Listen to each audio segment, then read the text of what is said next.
যাইতে হবে না, আমি যাই। এই যে আমি তোমার জন্য নতুন দোকান আনবো তো, অনেক খাবার নিয়ে আসবো। মামা তুমি থাকো, তোমার জন্য অনেক খাবার নিয়ে আসবে। দাদু আর ঠাম্মা তোমার জন্য অনেক খাবার নিয়ে আসবে। হ্যাঁ তো, সত্যি অনেক খাবার নিয়ে আসবে তো তোমার জন্য। অনেক কিছু নিয়ে আসবো। দাদু না সে পেট খারাপ হয়েছে, পাতলা পায়খানা করে দিবে তোর পিছনে। নাম নাম নাম নামাতো নামাতো।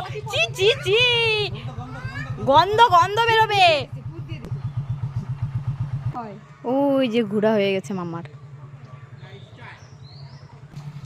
হইলো ঘোড়া হয়েছে, অনেক ঘুরে আসি ওদিক থেকে। যা এবার এবার নাম।